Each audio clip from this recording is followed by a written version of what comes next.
Bonjour à tous. Merci d'être présents ce soir pour la consultation publique sur le plan d'adaptation au changement climatique. Donc, on va vous expliquer un petit peu plus la technique du Zoom, de la plateforme qu'on utilise ce soir, ainsi que la présentation dans les prochaines minutes. Mais tout d'abord, on aimerait laisser la parole à M. François Marcoux, conseiller municipal à la Ville de Mont-Tremblant et membre du Comité environnement et développement durable. Bonsoir, mesdames et messieurs. Bienvenue à la rencontre d'information et de consultation sur le plan d'adaptation au changement de la Ville de Mont-Tremblant. Merci d'être avec nous, car votre présence ce soir manifeste votre intérêt pour la Ville et aussi vos préoccupations pour le changement climatique. Je suis souligner la présence de deux de mes collègues du Conseil, Mme Mélanie Matt et M. Pascal de Bellefeuille. Parmi nous, notre maire, M. Brisebois, il est au Conseil des maires de la MRC. Alors, il ne peut pas être nous. Sans votre précieuse collaboration au processus de consultation qui a débuté en septembre par une page auquel 300 personnes ont participé, le processus de consultation se clôt ce soir avec cette vidéoconférence. Va permettre d'avoir un plan qui nous représente vraiment la municipalité.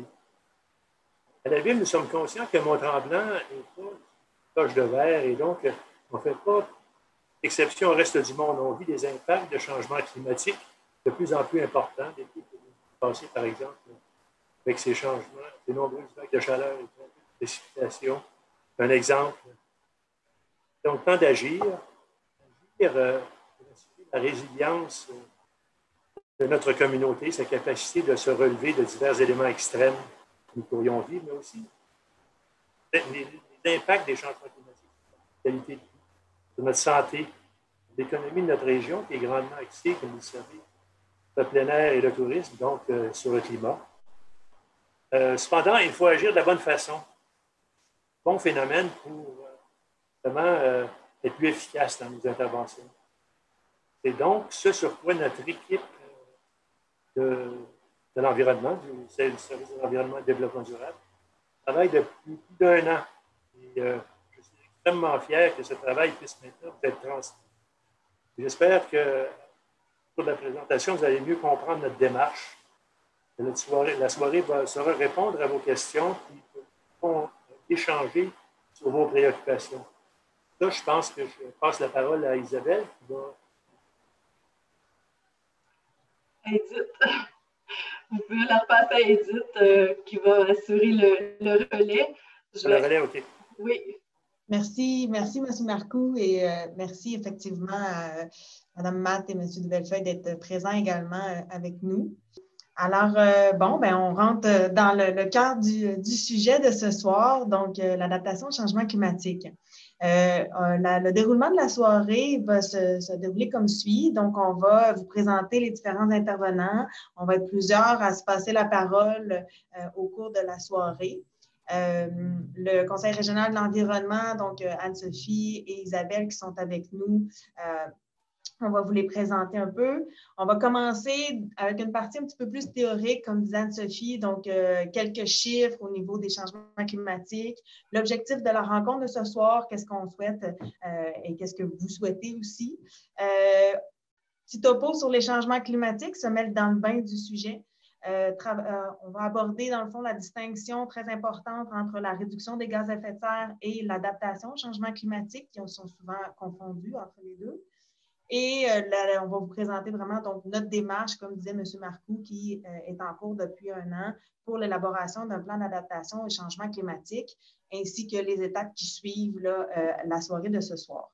On va vous présenter quelques mesures qui existent déjà sur le territoire, donc vraiment faire le pont avec comment on applique cette adaptation au changement climatique sur le territoire de Mont-Tremblant. Et on va prendre un gros bloc de deuxième partie de rencontre au niveau d'échanges et de discussions avec vous. Donc, on espère que vous allez avoir plusieurs questions, recommandations, suggestions à nous faire. L'objectif, c'est d'échanger. Donc, on a une belle heure. Là, la deuxième heure de la soirée est prévue vraiment pour échanger avec vous. Tout au long de la présentation, on va avoir certaines interactions, mais un peu plus électroniques, je vais dire. Donc, nos collègues du CRE là, vont vous donner là, les directives. Là, on a des petits sondages, des choses pour rendre la soirée plus dynamique. Donc, soyez rassurés, on ne vous fait pas un gros 2 heures de théorie. On veut échanger avec vous. Donc, on va vous présenter qui est là de la ville ce soir. Donc, on a M. Vincent Cause, qui est le directeur du service de l'environnement et du développement durable. Vous voyez peut-être dans les petites vignettes. Bonjour tout le monde. On a Charles-Étienne Sigouin, qui est le chargé de projet en environnement. Charles-Étienne, je ne sais pas si tu as ta caméra d'activer. Oui, parfait. Oui.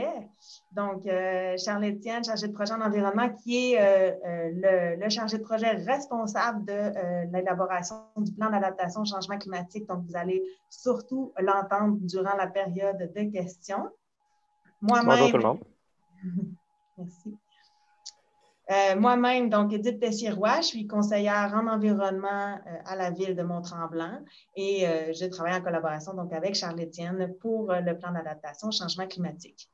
On a également parmi nous Valérie Houle, qui est notre agente de sensibilisation en environnement. Donc, je ne sais pas si sa caméra est activée. Oui, bonjour Valérie. Bonsoir tout le monde, merci d'être là. J'espère que vous avez trouvé ça super intéressant. Donc, Valérie, c'est probablement elle avec qui vous avez parlé quand vous avez appelé au service de l'environnement. Ensuite, on a donc François Marcoux qui était présent avec nous pour le mot de bienvenue que vous avez entendu il y a quelques minutes. Comme on a dit, on a également Mélanie Matt qui est présente, une des conseillères municipales qui est présente avec nous. Bonjour Mélanie, merci. Et on a M. Pascal de Bellefeuille également qui devrait être présent ce soir. Je ne sais pas si je le vois parmi. Oui, bonsoir Edith. Bonsoir. Merci à tous. Merci à tous. Au niveau du Conseil régional de l'environnement des Laurentides, donc Isabelle Saint-Germain, qui est la directrice de projet des communications, qui va être notre animatrice ce soir, que je lui céderai la parole après ses présentations. Bonjour Isabelle. Bonsoir.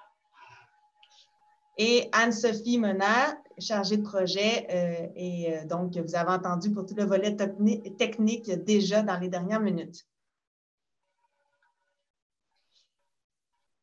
Donc, vous voyez qu'on travaille en collaboration avec le Conseil régional de l'environnement des Laurentides ce soir pour vous faire cette consultation en ligne. On trouvait important de collaborer avec une organisation externe pour que vous vous sentiez complètement à l'aise d'émettre vos préoccupations. Oui, c'est sûr que nous, on est là, membres de la ville, on veut écouter tout ça, mais on veut également aussi qu'il y ait un sentiment d'impartialité et qu'il y a une organisation externe qui va également faire état des commentaires et des préoccupations que vous allez nous faire part ce soir. Donc, c'est important pour nous. Donc, c'est pour ça, entre autres, que vous allez beaucoup les entendre ce soir et qu'avec qui on a organisé les consultations de ce soir. Donc, je les laisse poursuivre la présentation et je vous souhaite une excellente soirée. Merci beaucoup, Edith. Alors, bonsoir tout le monde. Peut-être que ce n'est pas tout le monde qui connaît le Conseil régional de l'environnement des Laurentides. Alors, je vais juste faire une petite présentation très, très brève de notre organisme. En fait, on est un organisme à but non lucratif qui a été fondé en 1995. Donc, on fête nos 25 ans cette année. On est issu, en fait, d'une volonté du milieu là, de travailler entre autres sur la protection des lacs. On a été formés par les associations de lacs essentiellement. Et puis, c'est ce qui fait qu'on travaille beaucoup sur ce sujet-là, mais vous allez voir, on a élaboré un petit peu aussi on a diversifié nos activités. Alors, les CRE, il y en a un dans chaque région administrative au Québec, c'est-à-dire que chaque secteur, chaque région a sa force. Il y en a qui travaillent plus sur la foresterie. À Montréal, c'est plus sur le stationnement et l'environnement urbain, si on veut. En fait, c'est ça, on est membre d'un réseau. Alors, il y a 16 conseils régionaux de l'environnement et puis on est tous reliés ensemble là, par le regroupement. Dans le cas du Creux-Laurentide, ça le dit dans le nom. Alors, nous, on couvre l'ensemble de la région, donc les Laurentides, en partant de la rivière des Mille-Îles, en allant jusqu'au nord de Mont-Laurier, puis en passant par Argenteuil. Donc, c'est un territoire de 22 000 km².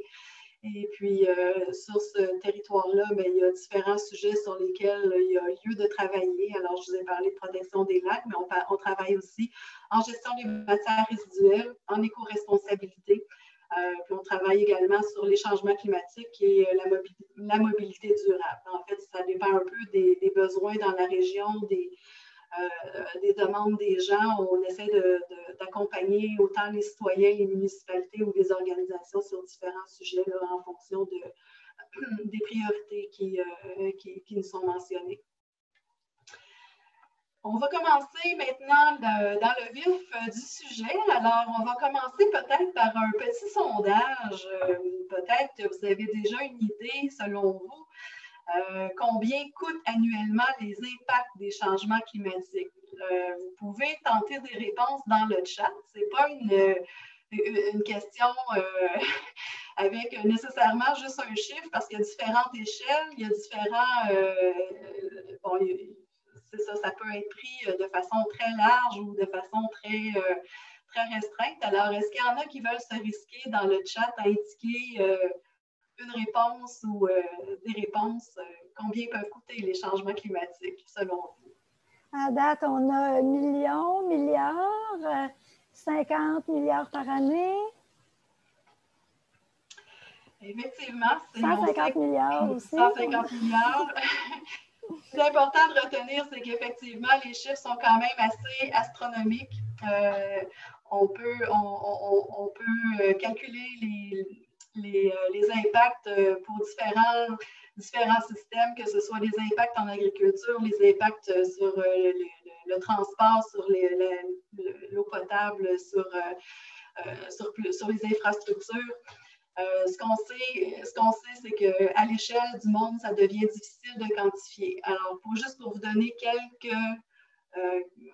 quelques idées, on a répertorié depuis 1980 178 désastres météo qui ont coûté plus de 1 milliard en dommages aux États-Unis. On a juste en 2012 l'ouragan Sandy qui, à lui seul, a entraîné des pertes de plus de 63 milliards de dollars. Au Canada, on a des scénarios, on établit des scénarios qui pouvaient, des coûts des changements climatiques, de ce que ça pouvait peut-être coûter. Ça a été évalué en fonction de différents scénarios, donc les scénarios les moins pessimistes et les scénarios les plus catastrophiques. Et dans tous les cas, on évalue que d'ici 2050, les coûts annuels devraient coûter entre 21 et 43 milliards de dollars. Alors seulement au Canada. Un autre exemple, par le passé, les pluies diluviennes de Montréal ont coûté aux contribuables 3,1 millions de dollars parce que le système des coûts ne suffisait pas et puis ça a fait en sorte qu'il y a eu des débordements importants.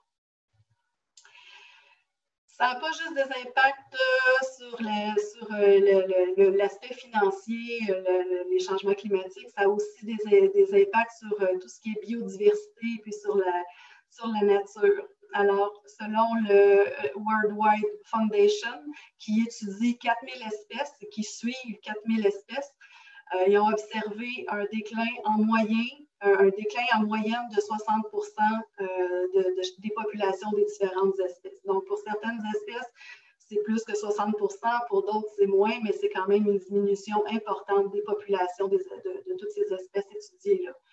Alors, c'est ça, on voit que ça a des impacts aussi sur la biodiversité. Ça a des impacts également sur la population. Selon la Banque mondiale, il a été estimé que d'ici 2050, il y aurait plus de 143 millions de personnes dans seulement 3 secteurs du monde. Alors, ça pourrait toucher encore plus de gens selon les secteurs étudiés. ça pourrait toucher 143 millions de personnes qui, de manière à ce qu'elles soient obligées de migrer, de quitter les côtes ou de quitter leur région pour échapper aux conséquences des changements climatiques. Alors, tout ça, en fait, c'était juste pour vous donner un aperçu que les changements climatiques sont bien réels, on les voit, on commence déjà à sentir les effets. Je vous ai mis une image là, avec différents impacts, là, autant les espèces, certaines espèces soit de criquets ou d'insectes qui font des ravages. Ça peut être au niveau des feux de forêt qui prennent de l'ampleur. Il y a aussi des précipitations qui sont importantes, des vents importants, puis on assiste à une augmentation des ouragans. Alors, bref, la majorité des scientifiques s'entendent pour dire que les changements climatiques sont bien réels, qu'on commence déjà à ressentir les impacts. Puis même si on travaille à réduire les gaz à effet de serre pour essayer de contrer, si on veut, ces changements-là, la quantité de gaz à effet de serre accumulée dans l'atmosphère est déjà assez importante pour qu'on ressente les changements, d'où l'important de s'adapter aux différentes situations auxquelles on pourrait faire face. On va y revenir plus tard. C'est dans cette optique-là, bref, que la ville de Mont-Tremblant veut faire un plan d'adaptation au changement climatique, justement pour être en mesure de prévenir, de prévoir en fait ce qui est difficile à prévoir, mais d'anticiper les principaux problèmes qu'on peut rencontrer, puis essayer d'être plus résilient envers ces aléas-là pour essayer de faire en sorte qu'il y ait moins d'impact. Alors, ce soir, pour les objectifs de la rencontre, ce que la Ville de Mont-Tremblant souhaite, c'est d'une part vous informer sur les changements climatiques, ce qu'on va faire dans une présentation, vous informer aussi de la démarche qu'elle a entreprise d'une part pour analyser la vulnérabilité et puis voir où investir, où travailler pour éviter que les conséquences soient dramatiques. Et on veut aussi vous sonder sur vos préoccupations. On veut vous donner la parole pour savoir c'est quoi vos inquiétudes, vos impressions par rapport à ça. Il y a eu un sondage également qui a été lancé. Vous avez peut-être vu passer. Alors, on va y revenir aussi. Quelques données qui sont ressorties de tout ça. Alors, la consultation, c'est un ensemble, c'est la rencontre de ce soir, mais c'est aussi la réponse au sondage. Alors, on vous a dit que la rencontre de ce soir serait un petit peu interactive. Alors, on va commencer avec une question. Vous allez pouvoir répondre. Anne-Sophie va lancer le sondage, un sondage où vous allez pouvoir répondre. Elle va vous expliquer comment répondre. Alors, votre objectif, vous êtes ici ce soir pour quelle raison principale? Donc, vous devriez avoir à votre écran un sondage qui est apparu. Juste cliquez sur votre réponse et par la suite, on va pouvoir vous présenter là, les résultats. C'est bon, ça monte, lâchez pas, on est rendu à 8 réponses. 12, 13, 16. On va laisser encore quelques secondes. S'il y en a qui veulent continuer à répondre. Et voilà, donc voici les résultats. Bon, alors on a des gens qui veulent être informés sur les changements climatiques, mais la plupart des gens ici ce soir, c'est pour connaître la démarche de la ville spécifiquement, mais d'autres aussi, à égalité, on dit toutes les réponses. Donc, il y en a qui veulent connaître la démarche, mais qui veulent aussi donner leur avis. Alors, c'est parfait, on est là pour ça. Alors, voilà, on peut continuer dans ce cas-là. Est-ce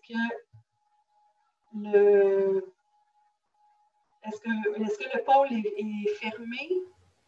Oui, si vous le voyez? Tu peux poursuivre, tout est bon. Parfait, OK.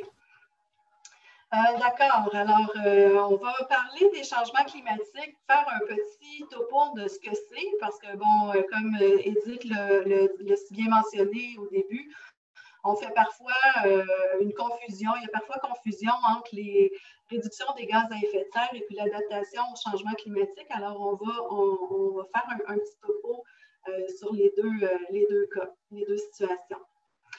Alors, pour commencer, qu'est-ce que c'est l'effet de serre et puis les GES? Bien, les GES, c'est les gaz à effet de serre. Ce qu'on doit savoir avec la petite image qui est là, c'est que l'énergie solaire qui est transmise à la Terre, il y en a une partie qui est reflétée et qui est perdue dans l'espace.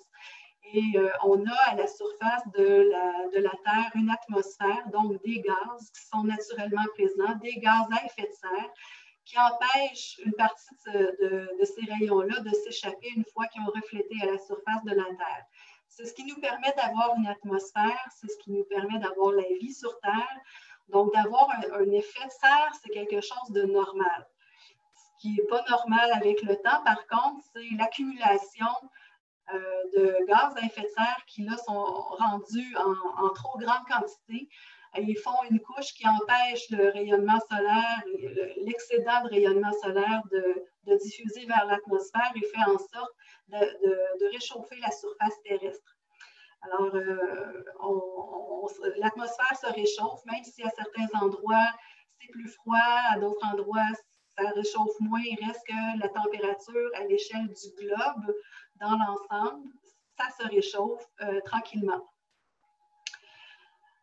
Alors, il y a des gens qui disent, bon, mais il y a toujours eu des réchauffements à l'échelle de la planète. Oui, effectivement, on a connu des périodes glaciaires, des périodes plus chaudes. Les courbes, les glaces, les quantités de concentration en CO2 l'ont démontré qu'il y a eu différentes périodes au cours de la vie de la planète qui font en sorte que oui, il y a des réchauffements ou des refroidissements. Ce qu'on observe, par contre, c'est présentement, c'est la vitesse à laquelle ça augmente. Depuis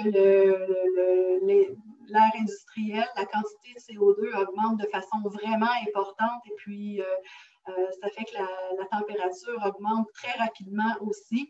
Et ce qui a été évalué, ce qui a été calculé, c'est que la quantité de gaz à effet de serre dans l'atmosphère dépasse largement tout ce qui a été calculé précédemment, tout ce qu'on a pu connaître dans les différentes périodes glaciaires de la vie terrestre. Je vous ai dit il y a quelques secondes, bon, à certains endroits, ça peut se réchauffer davantage, à certains endroits, on peut connaître des refroidissements. Oui, effectivement, l'image qui est là, c'est une espèce d'image satellite qui montre les concentrations de gaz à effet de serre dans l'atmosphère. Alors, on voit que les gaz à effet de serre ne s'accumulent pas de la même façon partout. Alors, à certains endroits, c'est plus condensé, à certains endroits, il y en a moins, et ça fait que les variations sont vécues différemment un peu partout à l'échelle du globe. La différence entre la météo et le climat, c'est quelque chose qui est important d'expliquer parce que, bon, les gens nous disent on ne sait pas ce qu'il va faire comme température la semaine prochaine, puis vous nous dites qu'il y a des changements climatiques qui vont survenir dans les prochaines années, 5 ans, 10 ans. La différence entre la météo et le climat, mais la météo, c'est les variations journalières. Alors, ce qui varie d'heure en heure, de jour en jour, avec un système très précis, dans un endroit très précis. Donc, à Mont-Tremblant ou à Montréal ou à Miami ou n'importe où dans le monde, on peut établir la température qu'il va faire. Ça, c'est de l'ordre de la météorologie. Le climat, bien, on sait qu'un climat tropical, un climat polaire, c'est différent. Un climat tempéré, c'est autre chose. Ça s'observe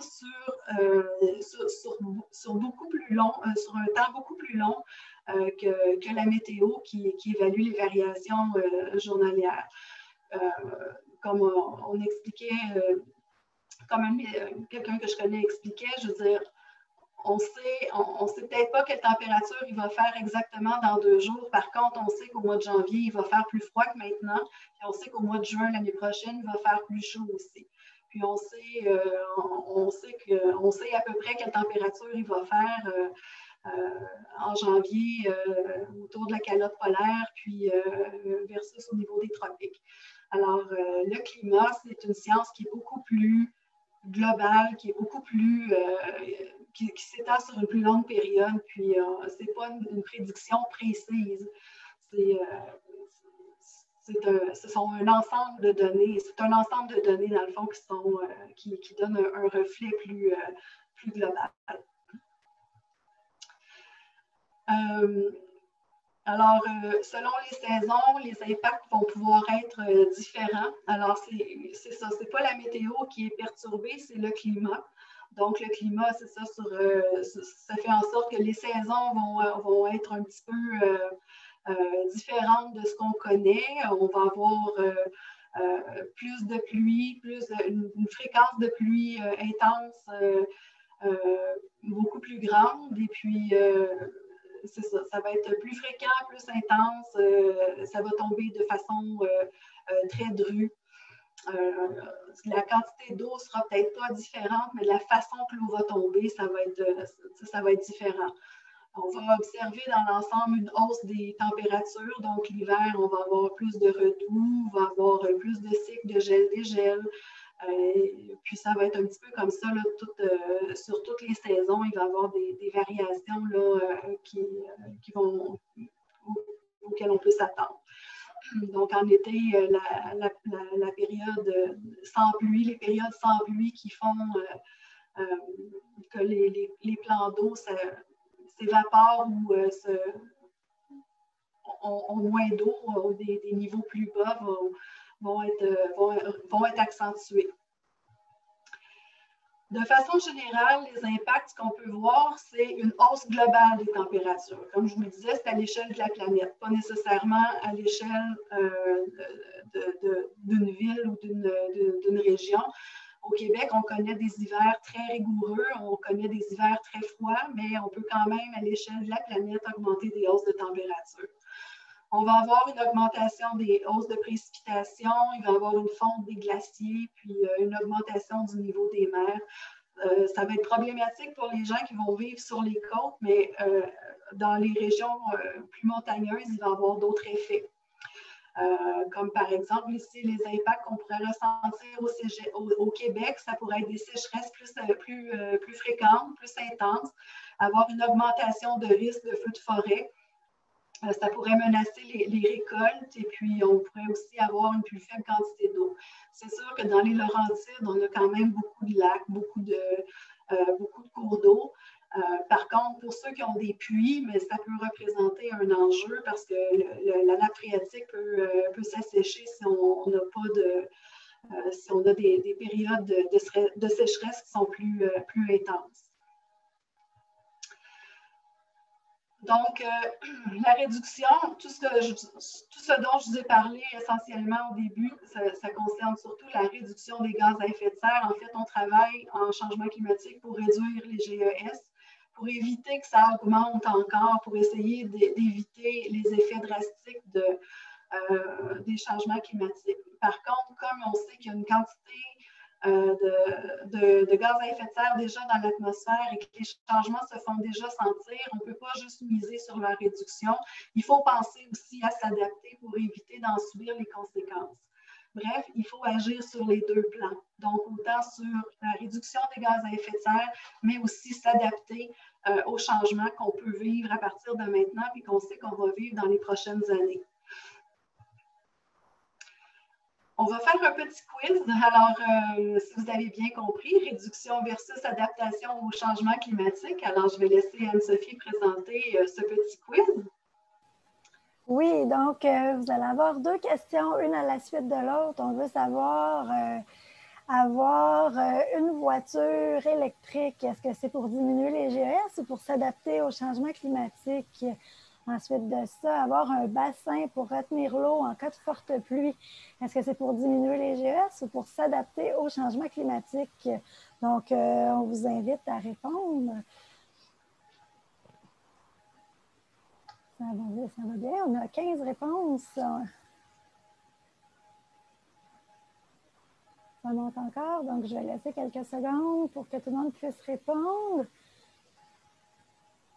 On est rendu à 19. Et voilà, je crois que tout le monde a répondu là. Donc, on va y aller avec les résultats. À toi, Isabelle. Oui, alors on voit que vous avez bien retenu la leçon, bien fait la distinction entre la réduction des gaz à effet de serre et puis l'adaptation au changement climatique. Alors oui, ben, c'est sûr que jardin pour retenir les fortes pluies, ça a l'avantage de capter du carbone parce qu'on prend de la végétation, mais c'est surtout un moyen de s'adapter au changement climatique. Alors, pour la suite, alors on a parlé de l'importance d'avoir un plan d'adaptation au changement climatique, donc de s'adapter aux situations, aux aléas, pour être capable d'être résilient, de faire face aux aléas qui pourraient survenir à cause des changements climatiques.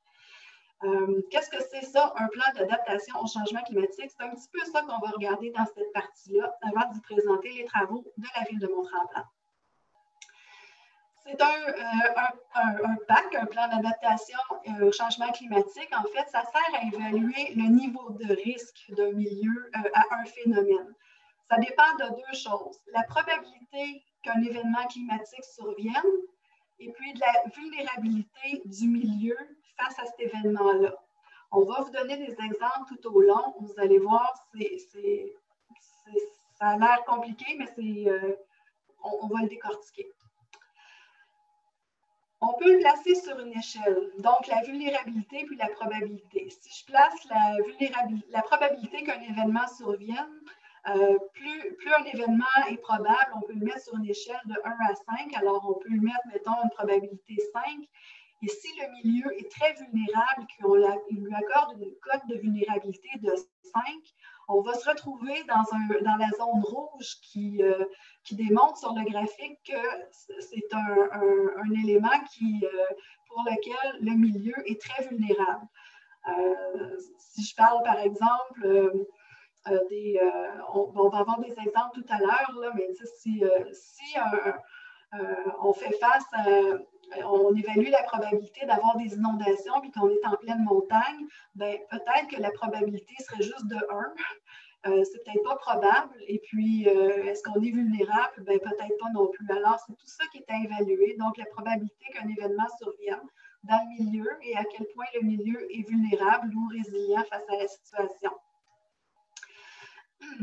Donc, si on pose la question, est-ce qu'il y a la même probabilité que la Californie et Mont-Tremblant vivent des sécheresses intenses?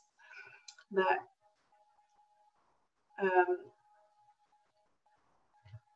si on regarde avec les images, la probabilité, bon, ben, les Laurentides, comme on disait tout à l'heure, il y a beaucoup de plans d'eau, beaucoup de cours d'eau, alors que la Californie, dans tout cas, à certains endroits, c'est beaucoup plus désertique et puis c'est plus... la consommation d'eau est un enjeu qui est plus important. L'approvisionnement en eau est un enjeu plus important qu'à certains endroits. Donc, la probabilité n'est peut-être pas la même dans les deux cas. Donc, c'est ça qu'on met sur l'échelle de 1 étant improbable et 5 étant certain que ça arrive. C'est ce qu'on évalue et on l'évalue pour chacun des aléas climatiques.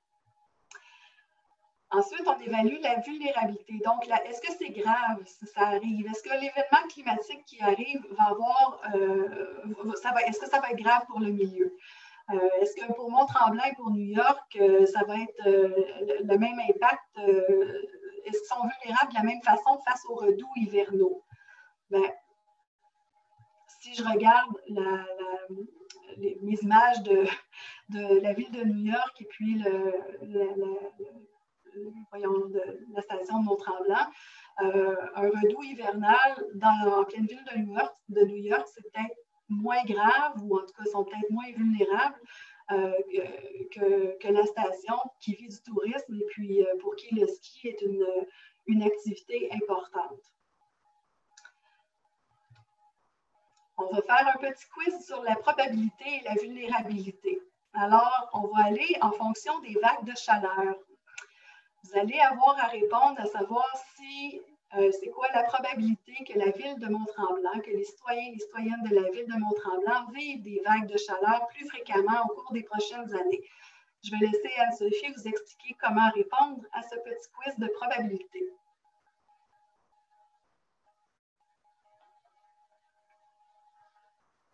Il faudrait que tu changes la diapositive, s'il te plaît.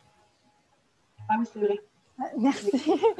Donc, on vous demande encore de bouger votre souris pour faire apparaître là, les menus. À côté de la petite barre verte, vous allez avoir une petite flèche là, avec des options. Et là-dedans, vous allez avoir annoter. Ensuite, dans la barre, vous cherchez les étampes, vous prenez le X et vous allez pouvoir, quand on va remettre la diapo, mettre votre X sur l'échelle où vous voulez. Une fois que c'est fait, il faut peser sur le X qui est complètement là, à droite de la barre pour fermer l'option d'annoter. Sinon, à chaque fois que vous allez cliquer, vous allez rajouter des annotations.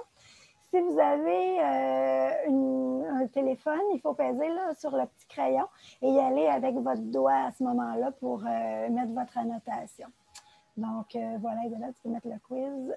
Oui, le petit quiz. Alors, selon vous, la probabilité 1 étant improbable et 5 étant certain, alors vous pouvez aller annoter directement sur la diapositive pour indiquer votre impression et la probabilité qu'on vive des vagues de chaleur plus fréquemment.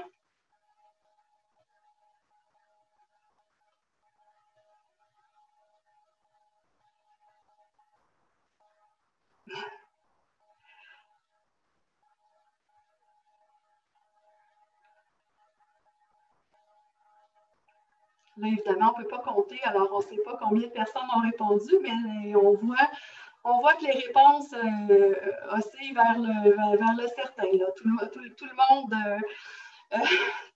tout le monde est à peu près sûr que ça va aller en augmentant. Effectivement, ça devient une véritable œuvre d'art, tout ça. Est-ce qu'on prend une saisie d'écran pour avoir les résultats, qu'on puisse les conserver? Alors, la probabilité que ça survienne, bien, vous avez répondu, c'est certain. C'est sûr qu'on va en vivre plus fréquemment. Pour faire ça, pour savoir, pour évaluer la certitude, on s'est penché sur l'évolution du nombre de vagues de chaleur qui surviennent au fil des années. Et puis, il y a la classe voyons, j'ai oublié le terme, en tout cas, une atlas en lien avec les changements climatiques, puis des Ouranos qui étudie l'évolution, en tout cas, et puis selon les scénarios, selon un scénario de faible émission, de forte émission de gaz à effet de serre, on pourrait voir les vagues de chaleur augmenter, peu importe le scénario, ça va augmenter. De combien, on ne peut peut-être pas prédire, mais on sait que ça va aller en augmentant. Donc, on a aussi, oui, c'est vrai, je voulais vous parler de ça, le nombre de jours de plus de 30 degrés. La diapo précédente, c'était l'augmentation des températures. Ici, on a le nombre de jours à plus de 30 degrés Celsius qui aussi, peu importe le scénario, va aller en augmentant. Alors, de cette façon-là, on est certain que ça va augmenter et puis on a pu l'utiliser sur notre échelle. Maintenant, on a le même quiz finalement pour avoir l'autre axe de notre graphique.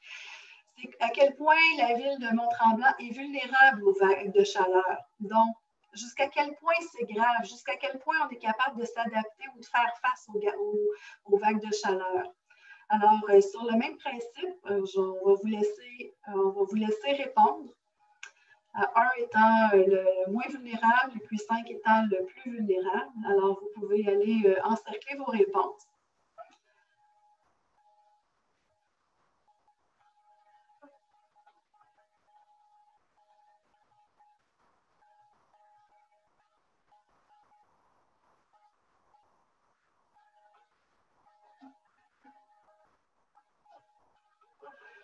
Bon, alors, on voit que c'est très les gens considèrent que c'est très vulnérable, que la ville est très vulnérable ou assez vulnérable aux vagues de chaleur.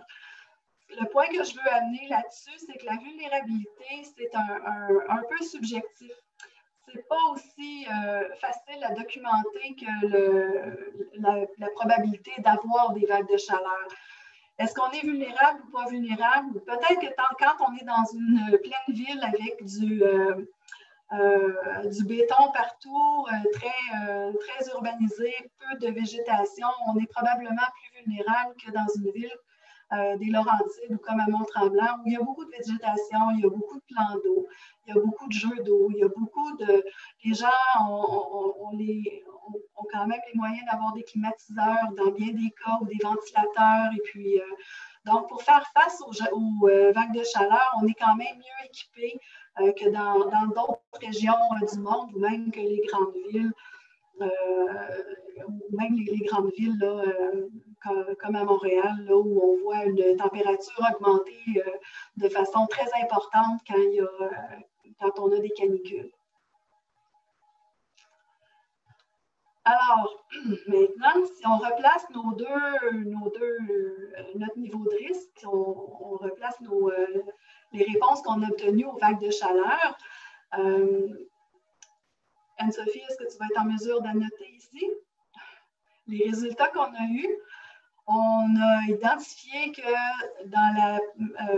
en matière de probabilité, on était certain d'avoir des vagues de chaleur. Par contre, donc le niveau 5, par contre, à la vulnérabilité, bon, il y a des gens qui ont indiqué niveau 3, niveau 4, niveau 5. Peut-être que ce n'est pas tant que ça pourrait se situer dans la zone soit orange, soit jaune. Là,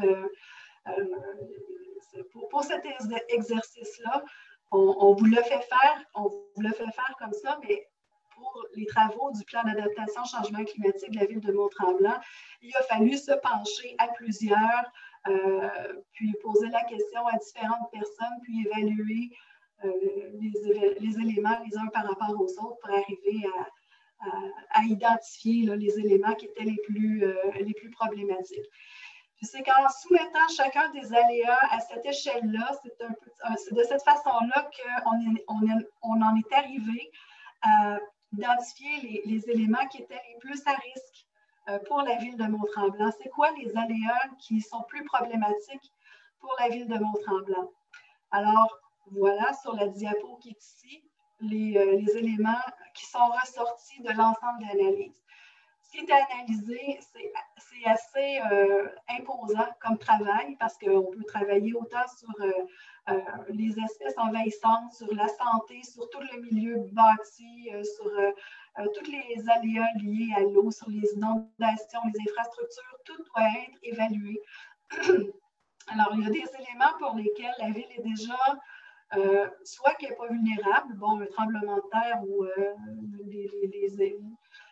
l'augmentation du niveau des mers, ça ne touche pas tellement. Par contre, il y a d'autres choses comme les feux de forêt qui peuvent être peut-être un peu plus importants. Donc, ils ont tout été évalués, puis voilà ce qui ressort. Les principaux risques, c'est l'augmentation des problèmes de santé liés à la chaleur, le déplacement moins agréable, moins sécuritaire pour les piétons, les cyclistes, les automobilistes, l'augmentation des interventions des services d'urgence, la modification de la demande et de l'offre d'activités touristiques et culturelles. Nécessairement, ça peut avoir des impacts sur ces éléments-là. Les changements climatiques pourraient avoir aussi des impacts sur le milieu bâti, donc sur les services municipaux qui vont être davantage sollicités. Donc, il faut se préparer en conséquence. L'augmentation des coûts d'entretien des routes liés aux redoux hivernaux. Gel des gels, on sait que ça cause des nids de poules. Augmentation des besoins en énergie des bâtiments. Augmentation des besoins en traitement pour l'eau potable. Augmentation des dommages aux routes et bâtiments liés aux inondations. On peut avoir des dommages aux bâtiments lors de vents violents ou d'épisodes de verglas. Des coupures de courant, des télécommunications. Sur le milieu naturel, diminution de la qualité de l'eau en raison du lessivage des sols. On peut avoir une augmentation du phénomène d'érosion. Puis, on peut aussi avoir la prolifération de diverses espèces envahissantes et nuisibles. Donc, ça peut être autant pour l'environnement que pour la santé. Tout ça est souvent interrelié. Alors, ça, c'est les principaux risques qui sont ressortis. Outre l'analyse, je vous ai parlé au début du sondage que la Ville a mené, justement pour connaître les impressions des gens. C'était quoi les inquiétudes pour la population de Mont-Tremblant? C'est sûr qu'à ce moment-là, dans ce sondage-là, il n'y avait pas eu de distinction qui avait été faite entre, pour la plupart des gens, de distinction qui avait été faite entre les interventions au niveau de la réduction des GES et puis l'adaptation au changement climatique, ce qui fait qu'il y a eu des réponses qui s'entrecroisaient. Mais grosso modo, ce qui inquiète les citoyens, c'est essentiellement les redoux hivernaux, les espèces envahissantes ou nuisibles, les sécheresses, les canicules, les inondations, les orages viennent ensuite avec les fortes pluies. Ensuite de ça, les éléments les plus à risque à Mont-Tremblant, selon les gens, c'était la faune et la flore, l'érosion des sols, la qualité de vie et le tourisme, l'accessibilité à l'eau potable, les routes, l'alimentation et l'électricité, l'économie, le commerce, les finances personnelles. Alors, pour ce sondage-là qui a été administré, peut-être vous l'avez vu passer, peut-être vous y avez répondu vous-même, il y a eu environ 300 répondants. Alors, ça donne quand même un bon aperçu là, des impressions des gens. Ça a été une belle occasion pour eux d'exprimer leurs inquiétudes. Et puis, on va pouvoir poursuivre tout à l'heure. Alors, pour les prochaines étapes, j'inviterai Charles-Étienne Sigouin, qui a les deux mains dans le plan. Ça a été lui qui a travaillé le plus sur le plan d'adaptation de la ville de Mont-Tremblant. Alors, je crois que c'est lui le mieux placé pour vous parler des prochaines étapes, donc le choix des mesures, détailler les mesures, l'adoption du plan, puis la mise en œuvre. Est-ce que, Charles-Étienne, tu veux dire quelques mots? Oui, merci Isabelle.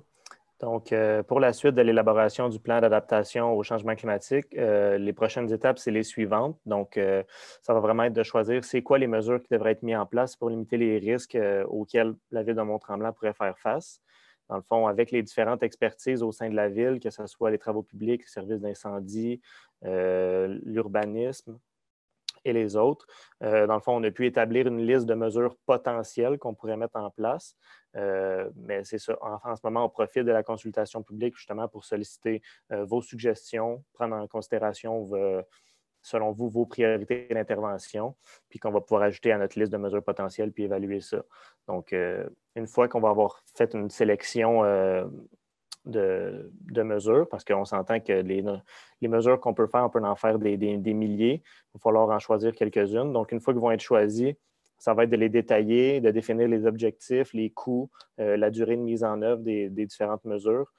Bref, tout ce qui est à prendre en considération. Puis après ça, les mesures vont être, dans le fond, soumises à approbation, si on veut. Donc, on va regarder quand est-ce qu'on les met. Une fois qu'ils vont être bien détaillés puis approuvés, dans le fond, bien, on va pouvoir adopter notre plan, le diffuser, puis débuter sa mise en œuvre. Donc, voilà. Pour la suite, je laisse la parole au directeur du service de l'environnement et du développement durable, Vincent Causse, qui va nous exposer brièvement là, certaines mesures que la Ville elle a déjà mises en place pour être plus résiliente aux impacts des changements climatiques, même bien avant qu'on soit dans cette démarche-là. Donc, Vincent, la parole est à toi. Merci, Charles-Étienne. Donc, juste pour être clair que tout le monde a bien compris, les mesures que je vais présenter, ce n'est pas des mesures qui sont prévues dans notre plan d'action pour les prochaines années. C'est vraiment des actions qui ont déjà été mises en place depuis quelque temps, comme quoi la Ville ne part pas. Là, on va essayer de développer beaucoup de nouvelles actions pour aller plus loin puis mieux s'adapter au changement climatique. Mais il y en a déjà quelques-unes qui font partie de nos pratiques courantes. Donc, pour lutter justement aux vagues de chaleur qu'on connaît, je pense qu'on a bien pu le tester cet été là, avec les nombreuses vagues de chaleur qu'on a eues. Il y a plusieurs jeux d'eau qui ont été aménagés sur le territoire. On a ici qui sont disponibles pour la population, qui viennent des îlots de fraîcheur avec des espaces gazonnés, beaucoup d'arbres, beaucoup de végétation aussi qui permet à baisser la température puis s'éloigner des îlots de chaleur trop bétonnés ou asphaltés qu'on peut trouver un peu plus au centre-ville, proche des grands commerces. On a aussi plusieurs accès à des plans d'eau, puis on est en train de développer à ce que la population puisse avoir plus facilement accès à des plans d'eau également. On peut passer à la prochaine diapo. Pour ce qui est de la sécheresse, on a une certaine chance sur notre territoire. En fait, c'est qu'on a deux sites d'approvisionnement en eau pour les deux grands secteurs de la ville. Un, c'est le lac Tremblant, puis l'autre, c'est la rivière du Diable. Donc, on a une grande capacité d'approvisionnement en eau. Donc, même lors des grandes sécheresses, on est capable de connecter nos deux réseaux et puis aller s'approvisionner en eau au lac Tremblant et permettre à la population d'avoir de l'eau sans qu'il y ait de période où est-ce qu'on demande vraiment de couper ou de limiter l'utilisation d'eau. Toutefois, on pense que c'est des bonnes pratiques de sensibiliser la population à diminuer sa consommation d'eau de façon quotidienne. Donc, on a mis plusieurs actions de l'avant. À un moment, on distribuait des kits pour d'économie d'eau potable, donc des pompes de douche, des robinets où est-ce que les gens pouvaient économiser de l'eau potable. On a aussi un programme de subvention pour les barils récupérateurs d'eau de pluie qui permet de récupérer l'eau qui coule sur votre toiture puis l'utiliser pour vos usages dans le jardin. Donc, pour les redoux hivernaux, on est en train de planifier un toit qui sera installé au-dessus de la patinoire au parc Daniel-Lauzon. Donc, cette toiture-là, ça ne peut pas sembler tout à fait évident au début, mais ça va nous aider pour les redoux hivernaux parce que ça va permettre à ce que la glace ne soit pas trop affectée et par les rayonnements solaires et aussi par la pluie qu'il pourrait y avoir lors des redoux hivernaux. Donc, beaucoup moins de gestion de la glace puis une glace de meilleure qualité tout au long de l'hiver malgré des aléas climatiques qu'on pourrait avoir. On a aussi des routes qui sont conçues avec des normes plus élevées que ce qui est exigé par le ministère. Donc, lors des redoux hivernaux, ça évite la création de fissures ou de nids de poules dans les routes et donc moins de gestion pour garder nos routes en bon état. Pour lutter contre les fortes pluies, chose qu'on risque d'avoir de plus en plus. Donc, tout d'abord, on a déjà un réseau séparatif, donc séparé et les égouts et le réseau pluvial dans deux conduites différentes sur la grande majorité de notre territoire. On avait encore un réseau qui est dit combiné, donc avec les eaux de pluie et les égouts dans un seul même réseau au centre-ville. Là, on est déjà dans des travaux, on est en train de compléter la deuxième phase pour modifier ce réseau combiné vers un réseau séparatif au centre-ville.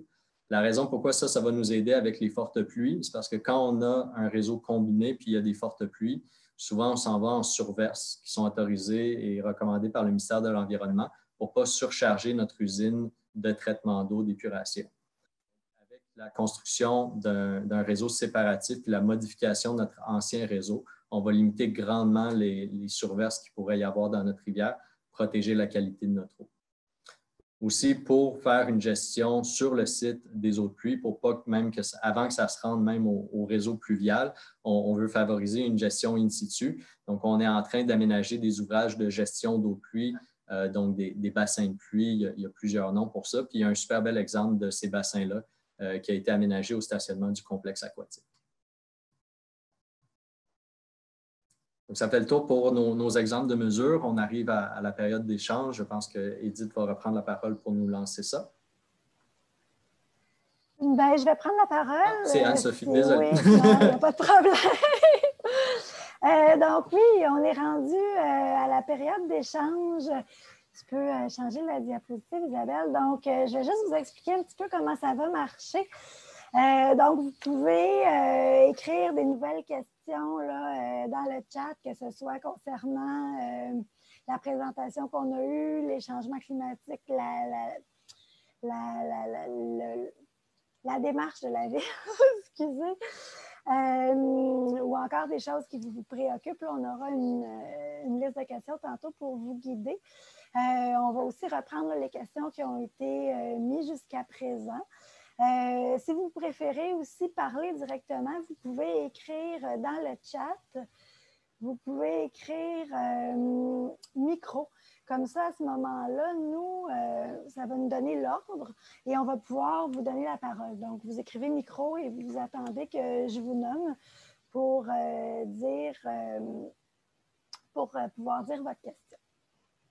Tu peux changer, Isabelle.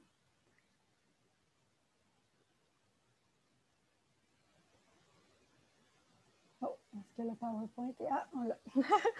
Donc, pour la période de questions, on va fermer là, le diaporama plus tard. Donc, encore une fois, là, il y a différents affichages. Si vous voulez voir uniquement la personne qui parle, dans le coin en haut, là, vous allez voir un petit bouton pour alterner entre le mode présentateur et le mode galerie où on voit tout le monde. Vous pourrez choisir ce qui vous convient le mieux. Sur un téléphone, c'est en balayant les écrans que vous pouvez passer entre le mode présentateur et le mode galerie. Si jamais, là, non, ça, passe-le parce que là, on va changer de présentateur, ça ne marche pas. Excusez. Et pendant la présentation, on vous demande de rester respectueux en tout temps, que ce soit dans le chat ou à l'oral. Donc, que ce soit pour les citoyens ou pour les intervenants, là, tout le monde, on va essayer de rester respectueux pour que ça se déroule bien. Aussi, on vous demande de s'en tenir au thème de la soirée. Là, on le sait qu'avec les villes, il y a souvent plein de sujets, de thèmes qui nous tiennent à cœur. Par contre, il y a d'autres moments pour discuter de tout ça. Là, on est ici aujourd'hui pour les changements climatiques et le plan d'adaptation au changement climatique. Si on voit que ça dévie, là, j'ai pas le goût de le faire, mais je vais être obligée de vous arrêter pour que tout le monde qui a envie de s'exprimer là, sur le sujet puisse le faire. Et même chose en ce qui a trait à être concis, pour que tout le monde puisse s'exprimer. On vous demanderait de rester là, le plus concis possible. Et encore une fois, j'ai pas le goût de le faire, mais si jamais là, ça s'éternise, ça se peut qu'à un moment donné, je n'ai pas le choix là, de vous couper pour que tout le monde puisse s'exprimer.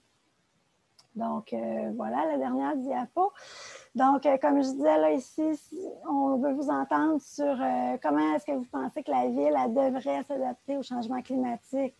Quelles devraient être les priorités de la ville pour vous? Est-ce que vous en vivez, vous, des impacts des changements climatiques? Comment vous pensez que la ville elle devrait vous aider à faire face à tout ça?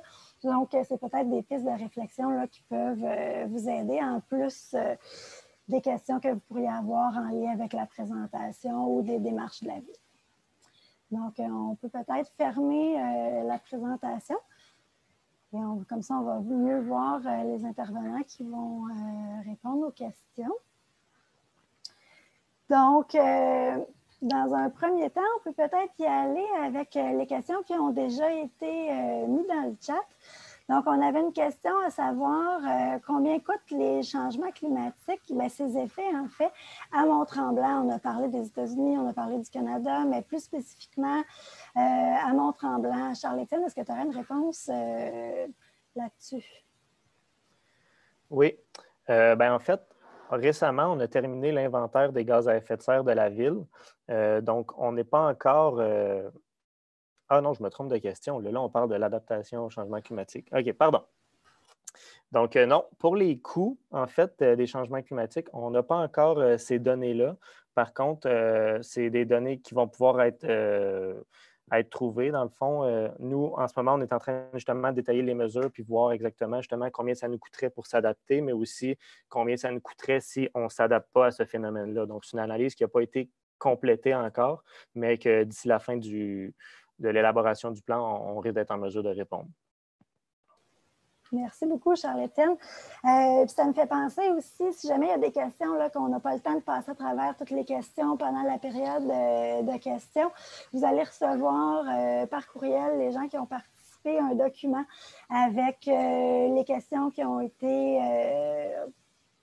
répondues ce soir, mais aussi celles qui n'ont pas été répondues vont être répondues dans le document que vous allez recevoir par la suite. Donc, inquiétez-vous pas si on n'a pas le temps de se rendre à vous ce soir.